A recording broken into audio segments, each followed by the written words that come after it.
A paz do Senhor, jovens. Estamos aqui hoje, né, num formato diferente, através de uma mídia, né, para estudar, refletir um pouquinho sobre a lição 13, que data do dia 29 de março de 2020, e que é a nossa última lição do trimestre. Vamos encerrar aqui com chave de ouro, com um tema de grande importância para os dias atuais, uma vez que muitas igrejas têm deixado, né, de refletir, de pregar, de ministrar sobre os temas, sobre os fins dos tempos, né? As pessoas querem muito, né, nessa era de hedonismo, né, dessa busca de prazer, de felicidade plena, ouvir só palavras de conforto. E muitas vezes deixa de se pensar no céu, na nossa vida eterna, deixa de se pensar nos fins dos tempos, de como será, como se dará isso. Né? Isso é algo de extrema importância porque está ligado aos pilares da nossa fé cristã. São temas ligados aos pilares da nossa fé cristã. Então, o tema de hoje é a segunda vinda do Senhor Jesus Cristo e é uma bendita esperança, né, para quem crê, para quem é cristão, porque ele sabe que essa segunda vinda está ligada à volta do povo de Deus para casa, né? A busca da igreja, a igreja salva, a igreja lavada, remida no sangue do Cordeiro. E o texto do dia diz assim: porque assim como o relâmpago sai do Oriente e se mostra até o Ocidente, assim também será a vinda do homem. Esse texto já nos dá um pouquinho aí do que nós vamos ver durante essa lição. Que essa vinda dele, essa volta de Jesus, é algo repentino, é algo sem aviso, é algo sem preparação. Então a igreja precisa estar preparada, ela precisa estar vigilante. E o tempo que nós temos é agora, porque nós não sabemos se isso é daqui a 1 minuto, se é daqui 10 dias, se é daqui 10 anos, se é daqui 100 anos. Então nós temos que estar preparados agora. Né? Esse texto está em Mateus 24, 27. E a síntese diz: pensar sobre as últimas coisas, o fim da história e a eternidade deve ser um exercício cotidiano e repleto de esperança para todos aqueles que servem ao Cristo ressuscitado. Ou seja, é um tema que nós precisamos manter vivo em nossas mentes e nossos corações, porque ele é base para a nossa fé cristã. Se a gente não acreditar na ressurreição de Cristo, se nós não acreditarmos que ele vai buscar a sua igreja, se nós não acreditarmos na vida eterna, nós estamos sem embasamento na nossa fé cristã. Então esse tema precisa fazer parte do nosso cotidiano. Essa lição então vem para nos relembrar dessa bendita esperança, né, do céu, de habitar nessa nova Jerusalém, do retorno para casa. Né? Precisamos voltar a pensar nisso, precisamos voltar a ministrar sobre isso, precisamos voltar a refletir sobre isso, porque é a base da nossa fé cristã. Né? Cristo veio para resgatar, nos levar, nos resgatar através nos redimir, nos limpar através da sua morte, nos resgatar através da sua ressurreição e de nos levar de volta para casa através dessa segunda vinda dele na terra, ok? O nosso texto bíblico está em 1 Coríntios 15, 12, 19, gostaria que vocês acompanhassem por aí, na revistinha de vocês ou pela Bíblia. 1 Coríntios 15, de 12 a 19, diz o seguinte: ora, se prega que Cristo ressuscitou dos mortos, como dizem alguns dentre vós que não há ressurreição de mortos. E se não há ressurreição de mortos, também Cristo não ressuscitou. E se Cristo não ressuscitou, logo é vã a nossa pregação e é vã a nossa fé. Guarda esse versículo. Vã a nossa pregação e vã a nossa fé, se a gente não acredita que ele ressuscitou. E assim somos todos também considerados como falsas testemunhas de Deus, pois testificamos de Deus que ressuscitou a Cristo, ao qual, porém, não ressuscitou, se na verdade os mortos não ressuscitam. Porque se os mortos não ressuscitam, também Cristo não ressuscitou. E se Cristo não ressuscitou, é vã a vossa fé e ainda permaneceis nos vossos pecados. Olha outro versículo aí. No 14 diz que é vã a nossa pregação e é vã a nossa fé. Aqui fala que é vã a nossa fé e ainda permaneceis no pecado se nós não acreditamos na ressurreição. E também os que dormiam em Cristo estão perdidos. Olha, mais um ponto aí complicado se você não acredita na ressurreição. Se esperamos em Cristo só nesta vida, somos os mais miseráveis de todos os homens. Quem não tem a sua fé, o que esse texto está querendo nos dizer? Que a base da nossa fé cristã é a ressurreição. Nós precisamos disso, é o pilar fundamental.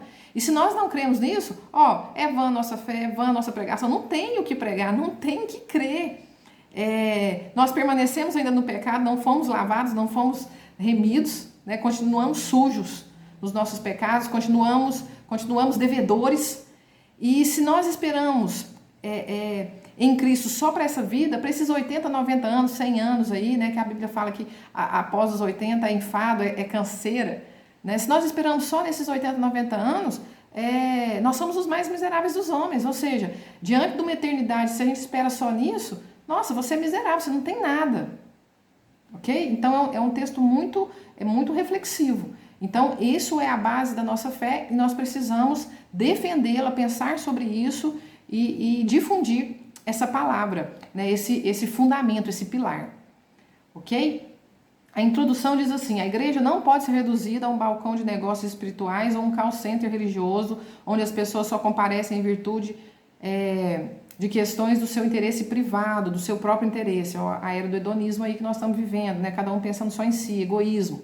A igreja é um lugar de cura e de propagação da história do amor de Deus. A promessa do céu não é um exagero, e sim a realização completa da vontade do Criador. O céu é real, a busca da igreja é real, e nós precisamos manter essa bendita esperança viva, porque a nossa fé não tem sentido sem ela. É isso que ele está querendo dizer. Então, nessa lição, né, a última lição do trimestre, né, sobre a segunda vinda de Jesus, nós vamos estudar 3 pontos: ressurreição de Cristo, o arrebatamento da igreja e a vida eterna. A ressurreição, o poder dele vencer a morte, né, e voltar à vida.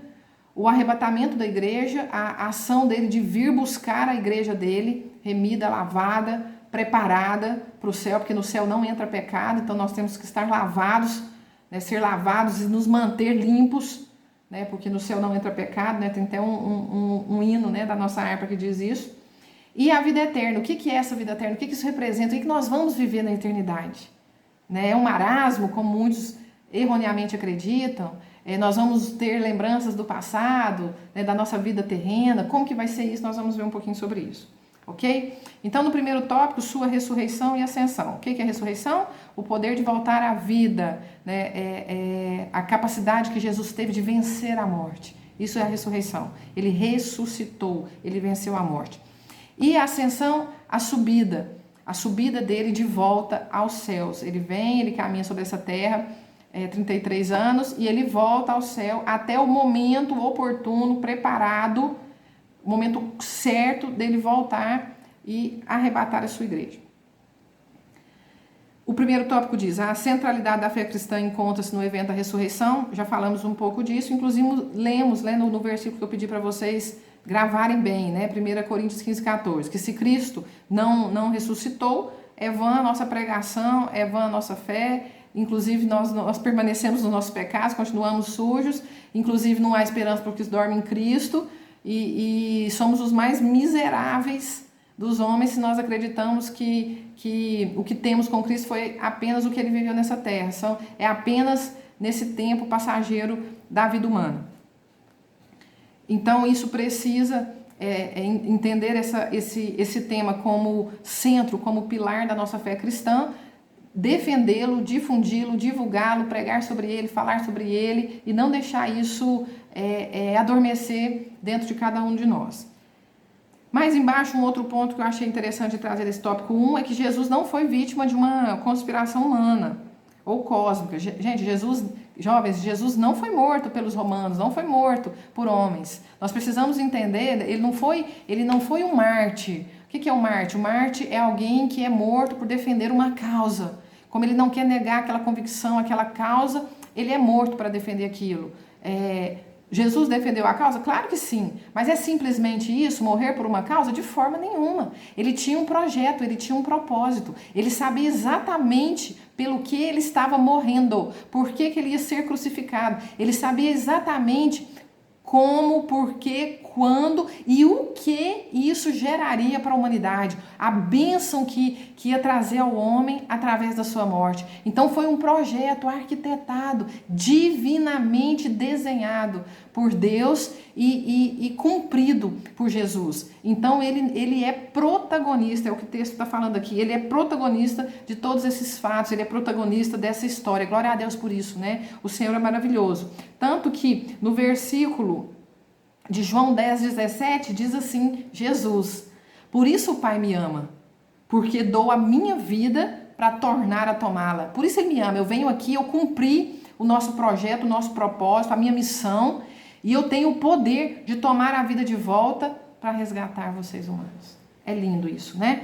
Lucas 13:32 também anuncia o que Jesus faria. Ó, dizei à raposa, eis que, olha Jesus falando, eis que expulso demônios, efetuo curas, hoje e amanhã, e no terceiro dia sou consumado. Ou seja, eu faço o que eu tenho que fazer, eu faço cura, eu faço milagre, eu exerço o meu ministério. Lembra lá do tríplice ministério de Jesus? Eu exerço todo o meu ministério, eu expulso demônios e eu ainda venço a morte. Eu sou consumado, eu volto à vida. Glória a Deus por isso, né? Jesus aqui já anunciando que ele sabia o que ia acontecer, que ele tinha o poder e controle sobre isso e que tinha um propósito muito maior para a humanidade, um propósito de amor. Então, Jesus não foi simplesmente um sacrifício, Jesus foi o sacrifício perfeito, definitivo, para que uma missão, para que um propósito se cumprisse, um propósito maior, que era resgatar o ser humano. Amém? Outro ponto aqui que eu quero trazer é que no final do tópico, falando assim, a revelação do que o império das trevas foi de fato derrotado, tornou-se inquestionável na cruz do Calvário, né? Com a ressurreição de Cristo. Mas foi quando a pedra do túmulo moveu-se no domingo pela manhã que a humanidade teve certeza da vitória eterna. É o que diz no hino 545, né? O hino maravilhoso, né? Porque ele vive, eu posso crer no amanhã. Foi o que aconteceu naquele domingo. Né? E tem uma passagem que eu gosto muito. Deixa eu ver onde está aqui. Que fala do anjo. Mateus 28:6. Né? Lembra daquele anjo sentado na pedra onde Jesus estava dormindo, né? Até então. E as mulheres chegam lá para visitar no túmulo de Jesus, e o anjo diz para elas assim, ele não está aqui, porque já ressuscitou como havia dito. Ou seja, Jesus, ele sabia que ele morreria, mas ele sabia, inclusive deixou isso para os discípulos, deixou isso nas mensagens dele, que ele ressuscitaria. Ele já tinha predito, ele já tinha anunciado que ele ressuscitaria, que ele venceria a morte. Então ele não foi vítima da conspiração humana, irmãos. Queridos, nunca imagine isso, né? Porque às vezes a gente vê naquele filme, né? Não sei se vocês viram Paixão de Cristo, do Mel Gibson. Às vezes muitas pessoas ali na hora do sofrimento, parece que as pessoas torcendo, até cristão, torcendo para Jesus descer da cruz. Queridos, aquilo tudo foi um propósito. Aquilo foi um projeto lindo, maravilhoso para o resgate do ser humano. Foi uma missão de amor. E que missão de amor! Né? Jesus tinha o controle de toda a situação. Foi dolorido? Foi sofrido? Claro que foi, porque ele era homem, porque ele deixou a sua glória e veio aqui viver como homem, como carne. Então foi dolorido, foi sofrido, né? A ponto dele suar sangue, mas ele tinha um propósito para tudo aquilo. Então não foi o homem, foi Jesus, foi a prova de amor a Jesus, a prova de entregar a sua vida, a prova de Deus à humanidade, de dar o seu Filho unigênito, único, a vir na terra, a morrer por nós, para que todos nós fôssemos salvos. Amém? Glória a Deus por isso. Linda essa palavra, né? Jesus, então, não foi vítima. Que fique claro isso para nós. E não é simplesmente um mártir como tem em outras religiões. Ele é o sacrifício perfeito, definitivo. Amém? Glória a Deus. Vamos seguir. Segundo tópico, a ressurreição como pilar da fé cristã. Já falamos um pouco disso, vamos falar rapidamente aqui. Em um de seus textos mais importantes sobre a questão da ressurreição de Jesus, Paulo afirma em 1 Coríntios 15, 12, 24, a centralidade desse acontecimento para a fé evangélica. Desta maneira, nosso esforço evangelístico não deve concentrar-se em anunciar títulos de igreja ou ministérios, e sim no amor de Deus revelado através da obra da ressurreição. Na hierarquia dos processos educativos e proclamativos, a mensagem sobre o Cristo ressuscitado deve ocupar lugar de destaque. Já falamos aqui, 1 Coríntios 15, 12 a 24 é a referência do nosso texto bíblico. Se nós não acreditarmos na ressurreição, é vã a nossa fé, é vã a nossa pregação. Nós não fomos remidos, nós não fomos lavados, né? Porque ele morreu e ressuscitou. E por isso nós fomos redimidos. A nossa dívida foi paga em todo esse processo. Então, se nós não crermos nisso, né, a nossa fé aí é vã. Nós não temos base para a nossa pregação, ok? Outra coisa, a igreja é algo muito importante, o ministério, e nós temos o nosso ministério, a Assembleia de Deus, missão aos povos, mas tem algo que é maior do que a questão da igreja. Igreja enquanto ministério é o reino de Deus e todos nós estamos aqui para somar forças para fazer parte desse reino de Deus, que é algo maior. Então, a pregação, nesse esforço evangelístico, não deve concentrar-se em anunciar títulos de igreja ou ministérios. Nós não temos que preocupar em pregar placa de igreja, mas nós temos que preocupar a pregar a mensagem do reino de Deus. Que o Senhor veio sobre essa terra, morreu para resgatar o ser humano por amor, morreu por nós, sofreu, venceu a morte, ressuscitou e ele volta para buscar a sua igreja. Essa é a nossa fé, esse é o nosso credo, essa é a mensagem da palavra de Deus. Amém? De volta para casa, ascensão do Jesus ressuscitado ao céu, terceiro tópico. Ressuscitado ao céu é o último ato público do ministério do Salvador. A única aparição, de Cristo foi no momento da ascensão dele aos céus. E eu gosto de... vamos trazer aqui o que fala em 2 versículos. Atos dos Apóstolos, capítulo 1, 10 e 11, diz assim, estando com os olhos fitos no céu, enquanto ele subia, Jesus, sendo ascendido ao céu, eis que junto dele se puseram 2 homens vestidos de branco, anjos do Senhor, os quais lhe disseram, homens galileus, quem estava assistindo ali, por que estáis olhando para o céu? Esse Jesus que dentre vós foi recebido em cima no céu, há de vir, assim como para o céu o viste ir. Olha aí, a promessa da volta de Jesus. Do mesmo jeito que vocês viram ele ascender, que ele foi recebido no céu de volta no trono dele, ele vai voltar para buscar a sua igreja. Ele já disse isso, ele já informou, ele deixou dito isso para vocês. Então confiem. Provavelmente eles estavam estarrecidos, com medo agora de ficar sem Jesus. Mas a promessa de que ele... breve, em algum momento, no momento oportuno, ele estaria de volta para buscar a sua igreja. Onde fica muito claro isso, dessa bendita promessa do retorno de Cristo? Em João 14, 1, 3, o próprio Jesus dizendo, não se turbe o vosso coração, crede em Deus e também em mim. Na casa do meu pai há muitas moradas. Se não fosse assim, eu vou-lo teria dito. Se eu fosse assim, se não tivesse lugar para vocês, eu teria avisado. Vou preparar-vos lugar. Olha ele falando. Eu vou preparar-vos lugar. E quando eu for e vos preparar lugar, virei outra vez. E vos levarei para mim mesmo, para que onde eu estiver, estejais vós também. Glória a Deus. Olha Jesus falando, eu vou, na casa do meu pai tem espaço para vocês. Eu vou lá preparar, porque tem um tempo oportuno. A preparação não é lá, provavelmente, é inclusive entre nós, Tem um tempo oportuno. E ele vai preparar esse lugar e ele volta. Por quê? Porque ele quer nós vivendo onde ele está. Para que vocês estejais de volta comigo. Estivéis onde eu estiver. Glória a Deus. Então, essa é a promessa de Jesus e isso precisa se manter muito, muito vivo em nós. E é por isso que nós precisamos perseverar na nossa carreira enquanto nós aguardamos esperançosos a volta do nosso Senhor Jesus Cristo para buscar a sua igreja. Segundo tópico, o arrebatamento da igreja.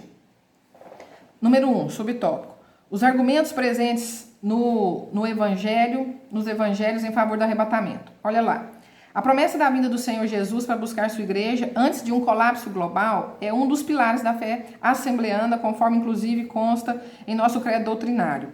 A despeito da existência de outras abordagens escatológicas, nós adotamos uma compreensão de que haverá um tempo de juízo e terror na humanidade. Deixa eu só fazer um parênteses aqui. Por que o autor fez questão de falar sobre o nosso credo doutrinário das Assembleias de Deus?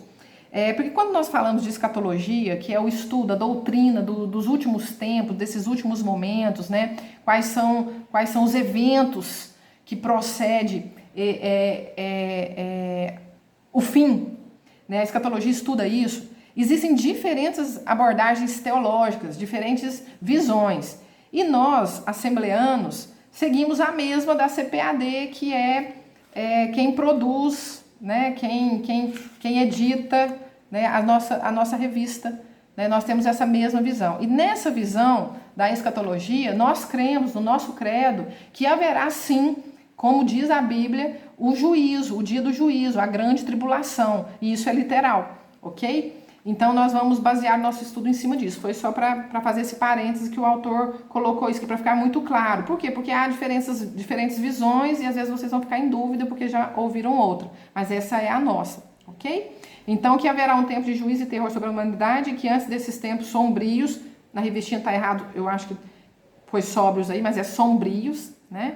Antes desses tempos sombrios estabelecerem-se, Cristo Jesus volta glorioso para poupar sua igreja da provação que haverá sobre a humanidade. A volta de Jesus, o arrebatamento, a volta para buscar o seu povo. Essa também é uma bendita esperança para nós. Olha que lindo que tem a ver essa questão do arrebatamento. Eu gostaria vou gastar um tempinho maior com isso aqui, porque eu acho que é interessante.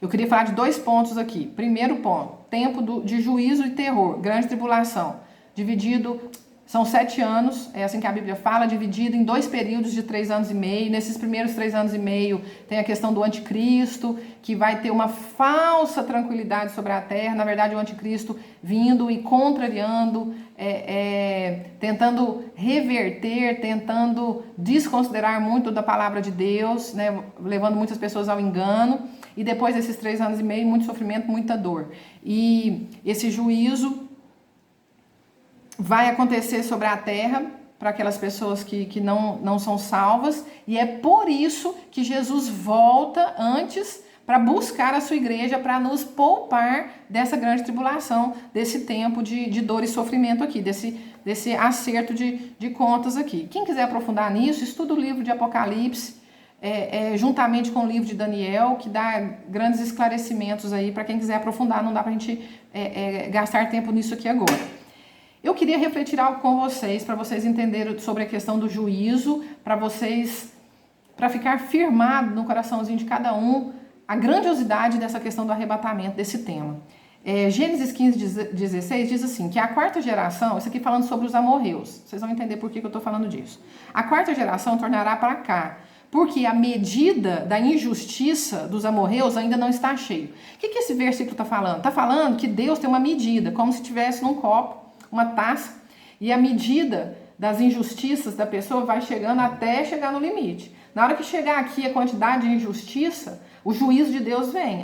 A ira de Deus desce sobre aquela pessoa, sobre aquele povo, sobre aquela nação. Falei de indivíduo, pessoa e falei de nação, porque realmente a gente tem referência bíblica sobre essas 2 formas da ira do juízo de Deus chegar sobre o ser humano, que pode ser sobre todo um povo ou pode ser sobre uma pessoa. Vou falar isso para vocês. Então, eu trouxe esse versículo de Gênesis só para mostrar isso. Que então, Deus tem uma medida, como se fosse uma taça que vai se enchendo, até que ela transborda. Nesse momento aqui, acabou. O juízo vem, a ira vem sobre o ser humano.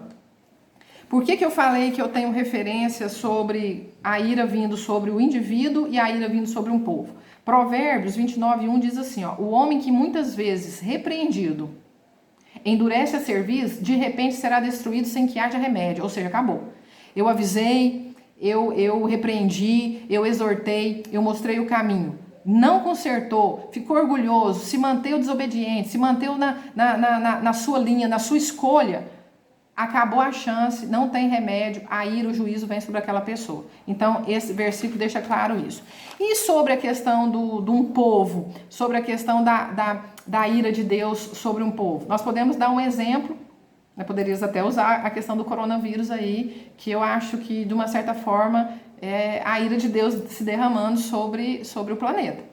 É muita iniquidade, Deus avisa, Deus dá chance, né? As pessoas brincam com as coisas de Deus, brincam com a moral, brincam com os bons costumes, brincam com a natureza, usa o que Deus deu pra gente usar da forma errada, né? Só com uma visão de capitalismo, de materialismo, né? Então nós poderíamos dar esse exemplo, inclusive, que nós estamos passando aí, né? Por isso que nós devemos orar, enquanto igreja, nós devemos orar pedindo realmente perdão para Deus pela humanidade. Mas vamos dar um outro exemplo bíblico? Sodoma e Gomorra. Era uma cidade que nós não podemos pensar que só Sodoma e Gomorra pecaram, né? Por que o fogo consumidor veio sobre aquele povo, sobre essas duas cidades? Porque o limite, né? O que disse lá no versículo, a medida da injustiça chegou no limite de Deus. A ira de Deus, o juízo de Deus foi derramado sobre aquela cidade. E por que eu estou falando disso? Falei que eu ia falar de 2 pontos aqui. Eu quis falar disso para a gente entender que o Senhor dá chance, que o Senhor é misericordioso, mas o juízo vem. Isso é um fato bíblico. Mas o que é importante também a gente refletir sobre isso? Que o Senhor é tão misericordioso que ele deu um escape para o teu povo, para o povo dele. Jesus deu o escape, que é o arrebatamento. Lindo, né? Ele deu o escape. Por quê? Porque aqui fala que Cristo Jesus volta glorioso para poupar a sua igreja da provação. Que lindo, né? Ele vem, manda, como o juízo ia chegar, ele manda Jesus antes para resgatar e poupar-nos dessas dores, desses dias de sofrimento. Segundo ponto que eu queria falar nesse tópico aqui, é que fica claro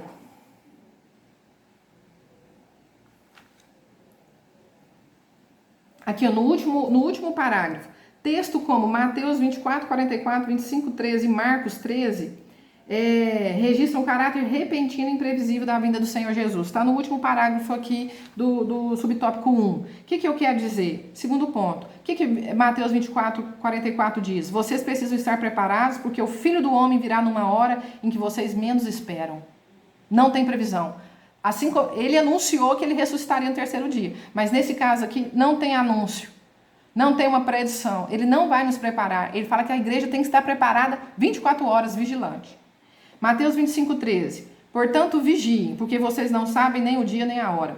Marcos 13. Depois vocês leem lá todo o capítulo. É interessante vocês leem. Eu vou só pôr o contexto. O que Marcos 13 fala? Fala que o Senhor pode vir à tarde, à meia-noite, no cantar do galo ou pela manhã. Por isso, não durmam. O que é não dormir? Gente, é para dormir, tá? À noite, a gente tem que descansar. Não é isso, não. Não durma no ponto. Não durma na sua fé. Não se esfrie. Não deixe para amanhã o seu conserto. Não deixe para amanhã a sua conversão genuína.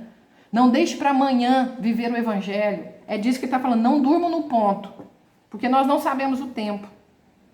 Amém? Então ele manda, inclusive, lá, vigiai. Amém? Estejam vigilantes. Vigilantes contra o pecado, vigilantes contra a tentação, porque nós temos que manter as nossas vestes limpas. O Senhor já nos redimiu, já nos lavou, mas nós temos a obrigação de manter as nossas vestes limpas para a vinda do Senhor Jesus. Por quê? Porque no céu não entra pecado, no céu não entra vestes sujas. Ok? Então nós temos que estar alvos como a neve. Amém? Então estejam vigilantes. Queridos, essa característica de ser repentino ou imprevisível, né, a hora da vinda do Senhor, precisa nos levar a refletir que a nossa correção, que a nossa conversão genuína é agora. Irmãos, eu falo muito isso quando alguém me fala, às vezes no consultório, ou às vezes na igreja, ou às vezes alguém que nós estamos ministrando, né, a palavra, né, trazendo uma palavra de esperança, a pessoa fala, não quero me converter agora não, estou novo. Ah, não, eu quero curtir mais um pouquinho o pecado. Isso faz meu coração apertar. Por quê? Porque essas pessoas estão vivendo um engano muito grande. Porque nós não sabemos o tempo que nós temos. Jesus pode voltar para nós podemos morrer daqui 3 minutos, daqui 1 segundo, ou Jesus pode voltar no arrebatamento também em 1 minuto, 3 segundos, 10 dias. A gente não sabe o tempo que nós temos. O tempo que nós temos é agora. Desperta agora, porque nós não sabemos nós não sabemos o tempo que nós temos. Então, é muito complicado perceber as pessoas vivendo o engano, e às vezes a gente vê isso até entre cristãos. Ah, não, esse pecadinho de estimação que eu vou deixando, né? Um dia eu conserto, mas você não sabe se esse dia que você preparou ou que você designou, agendou para mudar, Jesus não volta antes para você ou volta no arrebatamento da igreja e você fica. Amém? Então isso é muito sério. Não brinca com isso. Tópico 2, pressupostos paulinos em favor do arrebatamento. Os textos mais associados à questão do arrebatamento são aqueles presentes na literatura paulina, né? Paulo é o que mais escreve sobre isso, sendo os dois mais relevantes. 1 Tessalonicenses 4, 13 e 17, está aqui aberto na minha Bíblia, diz assim, ó: não quero, porém, irmãos, que sejais ignorantes acerca dos que já dormem, para que não vos entristeçais como os demais que não têm esperança. Porque se cremos que Jesus morreu e ressuscitou, assim também aos que em Jesus dormem, Deus os tornará a trazer com ele. Dizemos-vos, pois, isto, pela palavra do Senhor, que nós, os que ficamos vivos para a vinda do Senhor, não precederemos os que dormem. Ou seja, eles vão ser ressuscitados primeiro. Eles vão ser trazidos à vida primeiro. Porque o mesmo Senhor descerá do céu com alarido e com voz de arcanjo e com trombeta de Deus. E os que morreram em Cristo ressuscitarão primeiro. Depois nós, os que ficamos vivos, seremos arrebatados, juntamente com ele nas nuvens, a encontrar o Senhor nos ares. Assim estaremos sempre com o Senhor. Bendita esperança, a do arrebatamento, de estar com Deus, de nos livrar, nos poupar da grande tribulação. E é uma esperança para os que dormem, né? Para quem tinha dúvida, para quem já morreu, já faleceu. Os que dormem são as pessoas que em Cristo morreram. Elas serão acordadas, elas serão trazidas à vida nesse arrebatamento antes de nós sermos arrebatados. Primeiro eles voltam à vida, depois todos nós somos arrebatados, somos levados com Cristo, voltamos para a Cidade Santa com o nosso mestre, glória a Deus, né? Ele vem nos buscar. E Coríntios 15, 51 a 54 diz assim: eis que vos digo um mistério, na verdade nem todos dormiremos ou morreremos, mas todos quem? Todos os que creem, mas todos seremos transformados no momento, num abrir e fechar de olhos ante a última trombeta, porque a trombeta soará e os mortos ressuscitarão incorruptíveis, os mortos em Cristo. E todos nós seremos transformados. E quando isto que é corruptível, que é a nossa carne, se revestir da incorruptibilidade, e isto que é mortal se revestir da imortalidade, então cumprir-se-á a palavra que está escrita: tragada foi a morte pela vitória, e nós poderemos viver eternamente. A promessa ou o desejo de Deus para o homem no Éden é resgatada. Glória a Deus. E nós poderemos, no momento que a morte novamente será tragada pela vitória e os mortos ressuscitarão, nós seremos elevados aos céus e viveremos eternamente com o Senhor. Glória a Deus. É nisso que nós precisamos crer. E esses são os argumentos de Paulo para o arrebatamento. Tópico 3, a vida eterna com Cristo. Partindo aí para a finalização, deixa eu fechar aqui que está dando uma luz. É o meu computador aqui, a minha Bíblia. Fala sobre a vida eterna com Cristo. Aí já é sobre a nossa estadia no céu, né? O objetivo central do cristianismo... salvos pelo amor. Desculpa, o tema do subtópico 1. Salvos pelo amor de Deus e não pelo medo do inferno. Esse tópico aqui, só o título dele já fala muito, né, jovens? Porque nós temos visto muitas pessoas viver isso aí. Ela não quer o céu. Ela não tem noção do que é céu. Ela não tem consciência de céu. O que ela quer é fugir do inferno. Isso é uma convicção muito errada. Vamos ler aqui. O objetivo central do cristianismo é desenvolvermos um relacionamento contínuo e saudável. Queridos, Deus nos fez para relacionamento. Tanto que primeiro e segundo mandamento, amar a Deus sobre todas as coisas. Segundo mandamento, vértices da cruz. Amar ao próximo como a ti mesmo. Os dois primeiros mandamentos falam de relacionamento. Primeiro, relacionamento com Deus, genuíno, íntegro, total, de entrega, de via de mão dupla. É o amor dele para conosco, o nosso para com ele. Ok? Então, Deus nos criou para relacionamento contínuo e saudável com Jesus e, por consequência, com todos aqueles que reconhecem a soberania do Mestre, com os irmãos. Eu gosto disso aqui. Então Deus nos criou para relacionar com Ele de forma genuína e para a gente aprender isso aqui ainda na Terra, para que depois, gloriosamente, nós vivamos esse relacionamento lá. Só que tem aqui, eu gostei do que o autor colocou, que ele dá uma ênfase em duas situações. É esses dois mandamentos. Amar a Deus sobre todas as coisas e o próximo como a ti mesmo. Quem deseja verdadeiramente o Pai, quem ama verdadeiramente ao Pai, quem confessa verdadeiramente ao Pai, quem quer ir para o céu por amor ao Pai, não pelos benefícios, pelo galardão, pela coroa cheia de pedras preciosas, pelas ruas de pedras preciosas, pela ausência de dor, pela ausência de sofrimento. Quem quer isso está querendo os benefícios. Nós precisamos desejar a vida eterna pelo nosso relacionamento contínuo com o Senhor.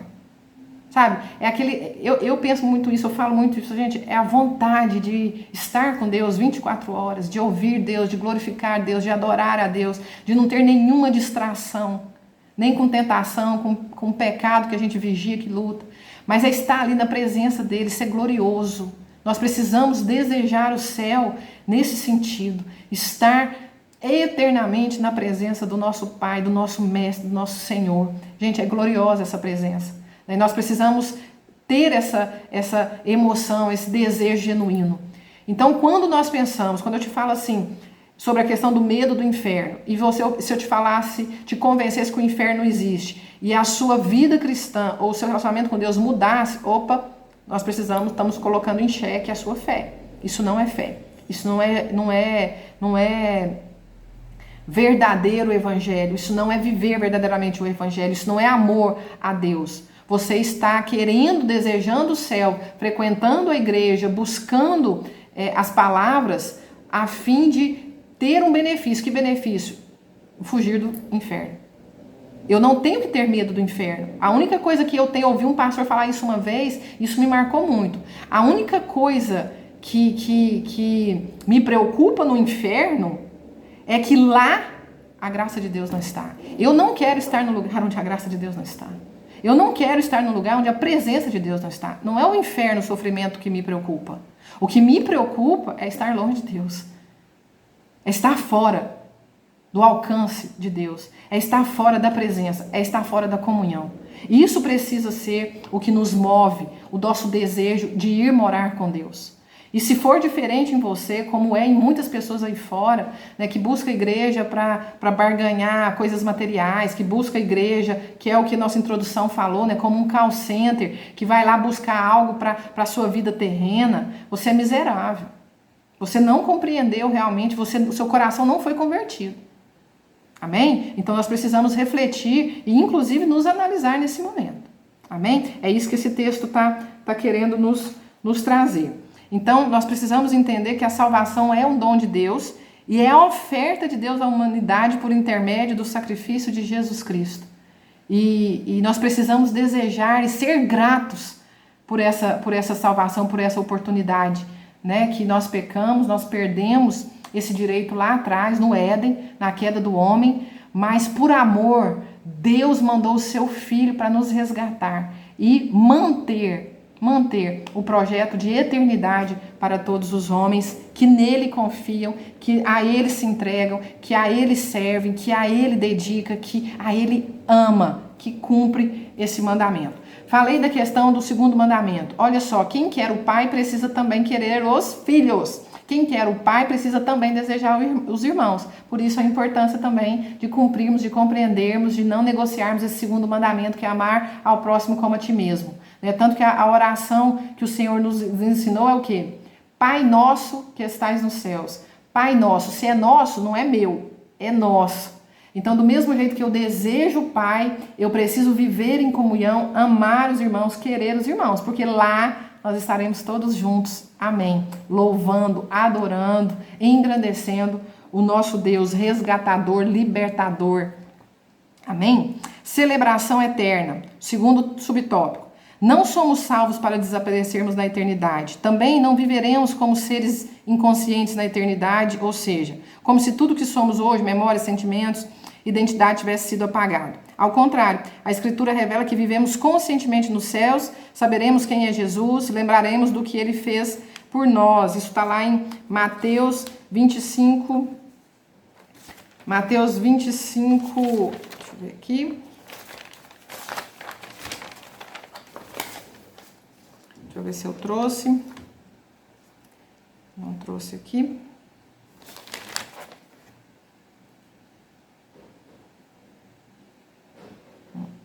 Não trouxe o Mateus 25. Eu trouxe um outro texto aqui, ó. Depois vocês dão uma olhadinha lá no que Mateus 25, 36, 40 diz, né? Por isso, inclusive, teremos a eternidade para amorosamente agradecer ao Mestre por tudo, né? O sentimento de gratidão. A Escritura revela em Mateus 25 que viveremos conscientemente no céu, sabendo quem é Jesus e nos lembraremos do que ele fez por nós. Depois vocês dão uma lidinha lá. Eu trouxe um outro texto aqui. Provérbios 14, 12 diz assim: há caminhos que para o homem parece direito, mas são caminhos de morte. João 14, 6 diz: eu sou o caminho, a verdade e a vida. Ninguém vem ao Pai se não for através de mim. Irmãos, nós precisamos entender isso, que essa celebração eterna é tempo de gratidão. Gratidão pelo que Jesus nos proporcionou, né? Nos resgatou. Nós havíamos perdido essa possibilidade da eternidade, mas ele veio e pagou um preço alto para que nós estivéssemos lá. Então nós precisamos ter essa gratidão eterna. E nos céus nós vamos poder celebrar eternamente isso. Só que eu queria deixar algo assim que a lição não trouxe, mas eu queria refletir com vocês, jovens. Do mesmo jeito que nós temos uma celebração eterna, quando nós seremos resgatados e viveremos com Jesus, existe também a perdição eterna. O ser humano, o homem, aquele que não se entregar, aquele que não crer, aquele que não lavar as suas vestes, aquele que não se tornar uma nova criatura em Cristo Jesus, não confiar, não ter fé, não se entregar, ele vai se perder eternamente. De um lado, a celebração eterna dos salvos, do outro lado, a perdição eterna daqueles que serão lançados no fogo do inferno. Então nós precisamos refletir sobre isso. Nós precisamos pregar sobre essa palavra, porque é uma palavra muito dura. E não é possível ir ao céu se não for através de Jesus Cristo. Por isso que eu falei do versículo de João 14,16. Ele é o único caminho. Ele é a verdade, ele é a vida, ele é o único caminho. E esse Provérbios 14. Há caminhos que para o homem parecem direito, mas são caminhos de morte. Jovens, nós sempre na nossa vida, na nossa caminhada cristã, nós vamos nos deparar sempre, na nossa vida humana nessa terra, com duas encruzilhadas. Uma encruzilhada com dois caminhos. Um caminho, eu falo muito isso, né, nas minhas ministrações, tanto para casais como para jovens, às vezes dentro do consultório para cristão. Nós temos sempre dois caminhos. Um caminho é largo, um caminho é bonito, é como se fosse uma estrada pavimentada, com árvores floridas, frutíferas, é lindo, é confortável, é largo. E existe um outro caminho estreito. Eu falo que esse caminho é quase uma subida de uma montanha que você tem que escalar, porque é muito esforço, é muita vigilância, é muita dedicação. Mas esse caminho dificultoso, esse caminho de subida, esse caminho de escalada, é um caminho que nos leva à vida eterna. Não é um caminho que para em 80, 90 anos e depois você vai sofrer eternamente no fogo do inferno, no lago de enxofre que a Bíblia fala. Não, é um caminho que te leva à eternidade, sem dor, sem sofrimento, a eternidade com o nosso Deus, que nós temos tanta saudade, né, de conviver, de relacionar cara a cara. Né? Às vezes eu penso, nossa, que privilégio que aqueles discípulos tiveram, eles caminharam, eles tocaram Jesus. Né? Nós vamos ter esse privilégio de estar lá eternamente. Então é um caminho difícil, nesses 80, 90 anos aí, mas nos garante uma eternidade de alegria, de plenitude. O outro caminho largo é um caminho que pode ser largo, pode ser muito bonito nesses 80, 90 anos, mas vai te levar a uma eternidade de sofrimento, de dor, de ranger de dentes. Então isso aqui é muito sério, essa palavra. Né? Então nós precisamos entender, inclusive, ter essa palavra no coração para nós ministrarmos, né, aos jovens que ainda não se converteram, que são nossos amigos, que são nossos parentes. Né? Nós precisamos ter convicção dessa palavra para nós divulgarmos, para pregoarmos essa palavra. Amém? Então isso é muito sério, reflita sobre isso. O regresso ao estado de plenitude, terceiro subtópico. O desastre do Éden maculou a humanidade de várias formas, pecado, sofrimento, dor, morte, etc. Contudo, nosso Senhor restaurará todas as suas promessas em nossa vida celestial. Não haverá mais oportunidade para a operação do diabo, pois ele será finalmente condenado. Apocalipse 20:10 diz que o diabo será lançado no lago de fogo e enxofre para todo sempre. A consequência direta disso é o que o pecado não terá mais atuação entre nós. Pensa, irmãos, viver no céu, não tem atuação do pecado, o pecado não entra no céu. Você não tem que vigiar, você não tem que fugir, você não tem que se esconder das tentações. Nossa, é um corpo glorificado, é uma vida de plenitude com o nosso Deus, adorando e louvando o nosso Senhor. É lindo isso.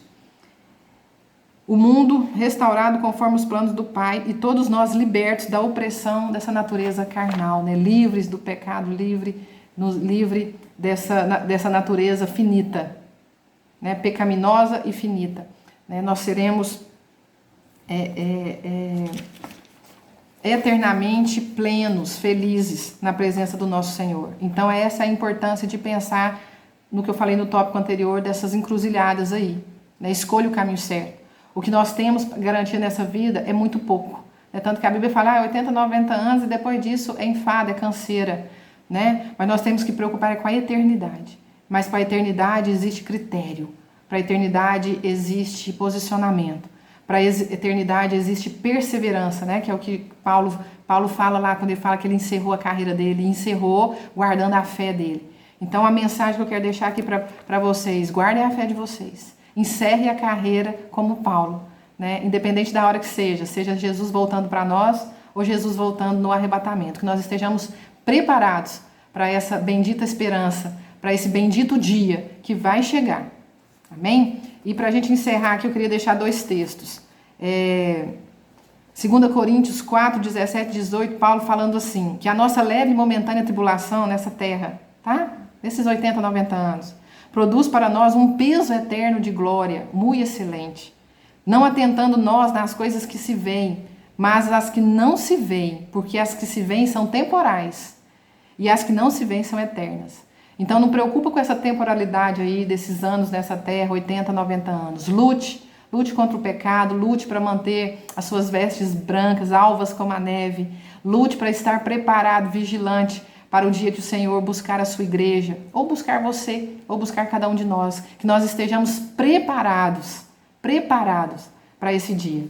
E para terminar, um outro texto de 1 Coríntios 15, 58, a sequência do texto base nosso. Portanto, meus amados, meus irmãos, sede firmes e constantes, sempre abundantes na obra do Senhor, sabendo que o vosso trabalho não é vão no Senhor, porque um dia nós estaremos com Ele. E lá nós teremos abundância de alegria, de plenitude, de saúde, de vitória. E não haverá mais dor, não haverá sofrimento, mas apenas nós nos regozijando de compartilhar, de vivenciar a presença do nosso Senhor junto conosco, para toda a eternidade. Que essa lição leve você a refletir e não se esquecer desses temas, a sempre trazer esses temas no seu coração, para que a sua esperança, que a sua esperança se mantenha viva, na volta do Senhor Jesus, na segunda volta, e refletindo inclusive da misericórdia e da graça do Senhor em todos esses temas que nós vimos aqui hoje. Que Deus abençoe, espero que tenha sido bênção para vocês, como foi para mim. E fiquem com Deus. E se guardem, vigiem, se blindem espiritualmente, fisicamente, e eu espero que muito breve nós estaremos todos juntos nos abraçando, nos abraçando lá na igreja, um contato físico, depois que tudo isso passar e que a misericórdia de Deus cair sobre o mundo, cair sobre as nações e sobre o povo dele. Amém? Eu estou com saudade de todos. E até breve. Deus abençoe vocês. Paz do Senhor Jesus Cristo.